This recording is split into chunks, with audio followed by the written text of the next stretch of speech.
Welcome back, class. This is it. This is a big week. You're going to be scared after this movie. Okay, let's review first. Let's go back 2 weeks. Do you remember what a grip is? Do you remember what a gaffer does? Grip does support, right? That's all the things that might hold the camera up, hold the light up, dollies, jibs, steady cams, all that stuff. That's all the grip department. A gaffer does electricity. You got it. It's not just electricity, but gaffers work with the cinematographer and the camera department to set the lights, and if it's got electricity, chances are they're the ones that are dealing with the electricity. This week we are watching Jaws by an unknown director named Steven Spielberg. What's amazing is this is really his second feature film, and to be that successful on your second feature is extraordinary. It's 1975. This is 1 year before Taxi Driver. Now, last time we watched Taxi Driver, and we talked about sort of the artistic dimension of this new generation of directors.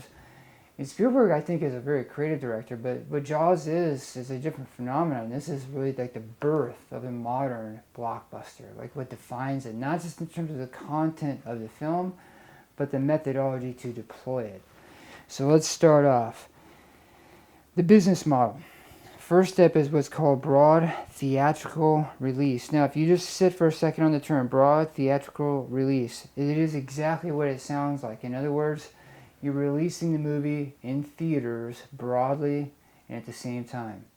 So let's back up a step. If we look at a film like The Godfather, which came out before Jaws, a few years before, the strategy for that film was, let's put the film in a few major cities. We'll put it in San Francisco, LA, New York, Chicago, nowhere else.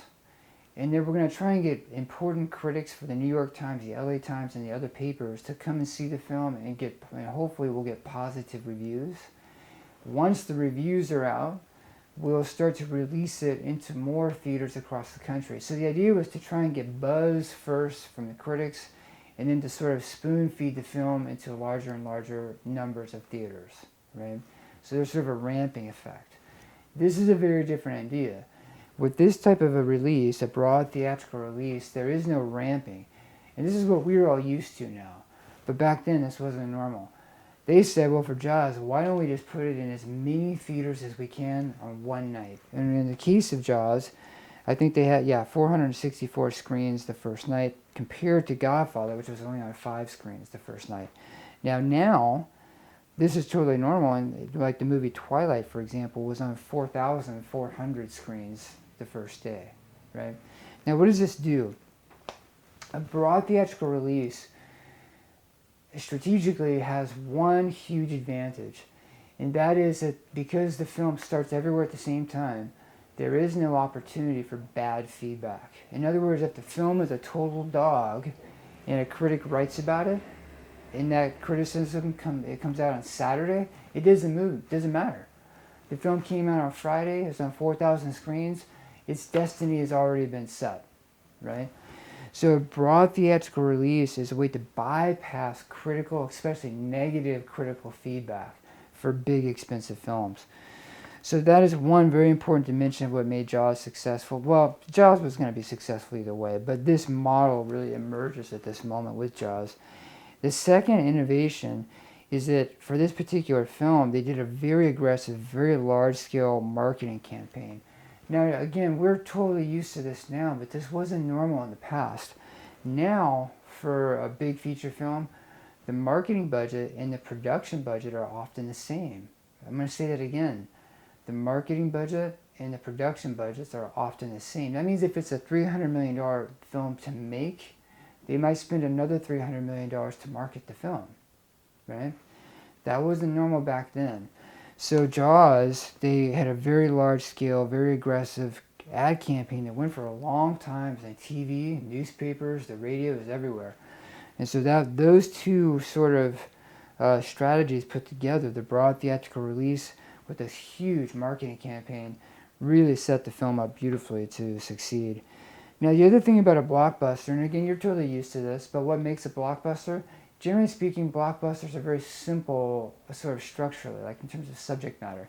In other words, I can explain a blockbuster to you usually in a couple sentences, right? It's people are on an island and a shark starts to eat them over the summer. It's that simple. There are other films like The Godfather. You can't do that. The Godfather, you're like, well, man, you have 20 minutes? I can explain it to you in 20 minutes, right? Blockbusters tend to be simpler narratives. Okay, that's it about blockbusters. I mean, that's really the formula right there. Big marketing budgets, big, broad theatrical releases, and that's what we're all used to. That's what happens all summer in America. Now, let's back up to a concept that is not necessarily connected to blockbusters, but it's at the very core of how Hollywood makes money. And it's this idea on the second slide that says distribution windows. The windows, and this is just a piece of language, that it's kind of a poor piece of language to explain this, but basically what it is just it's a set of stages that the film goes through in its distribution. Traditionally, the first window would always be the movie theater. That's theatrical. So the film gets finished, the first place you show it is in the movie theater, and at that particular time, it is available nowhere else. After the movie theater, where does it go next? Well, it might go to video on demand, on cable. It might go to DVD. It might go to VHS. At that particular moment, it is available nowhere else. And so it keeps going through the different windows. Each window is one stage. And the whole purpose of the windows is to produce artificial scarcity. In other words, at this first juncture, you have to go to the theater. There is nowhere else to see it, and that drives the audience to that space. Once that space is exhausted, it moves to the second stage, the second window, and there's a scarcity. There's nowhere else to get it. You have to go to that one spot, that one window to get the film. So the windows keep going, and we've seen an evolution in the windows, but they're pretty simple. Now we have iTunes, right? That's a new sort of window, and we have Amazon, we have Vimeo and YouTube. Cable television also shows feature films. We have broadcast television. Right now and then you'll see an old film that's just showing on like NBC or CBS. It's regular television, maybe on a Friday night or something. And then there are the newest spaces, which I sort of mentioned before, but the newest spaces are the web platforms, the ones that are exclusively web-based, which would be like YouTube, Vimeo, what else? Those are probably the two biggest right now. Now, within the windows, let's back up for a second. These windows, Hollywood has fought wars to preserve these windows, because if you can extract money at every single juncture, I mean, it means you can make so much money out of the film. You can't have the two windows competing against each other. In other words, you don't put the film in the theater and the DVD out the same day if you don't have to, because then you're sort of competing against yourself. But there's an enormous amount of pressure against this system, and it comes 100% from piracy. If you're a pirate, think about it for a second. Go back in time, go to the first Transformers movie. That was like, I'm going to guess, 2006-ish, okay? You know, a $300 million movie is being released in 5,000 theaters. And you take a video camera into one theater and you clandestinely videotape the screen. You go home and make a DVD that night. The next day, you are theoretically the only person on earth who can sell a DVD of Transformers because of the Windows system, because the studio's not going to put it on DVD for months. And that gives you as a pirate a huge opportunity to sell because of the scarcity. So piracy has put an enormous amount of pressure on this structure to maintain those windows, and Hollywood has been very reluctant to let go of this system because it's lasted so long and made them so much money. Okay, so one of the ways that some filmmakers have sort of experimented with to deal with this problem of piracy within the windows is an idea called simultaneous release.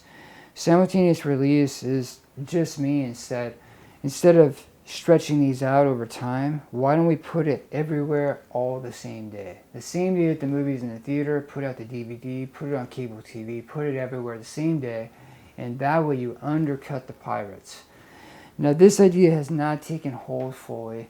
It's not totally successful. It's sort of an experiment, but it is sort of provoking change in this business. Okay, now for newcomers to filmmaking, if you look at the windows, it starts with theatrical movie theaters. My generation of filmmaker, maybe your generation, in the old days, we always thought that the goal was to show a movie on a movie screen. That was always how people envisioned their careers. But the truth is now that the biggest opportunities for newcomers who want to make film and video is the last window, it's the web.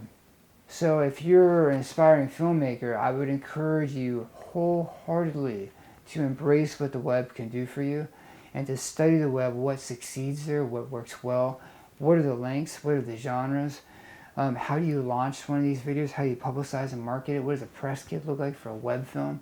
All of these are very important questions, and there's enormous opportunities in that space.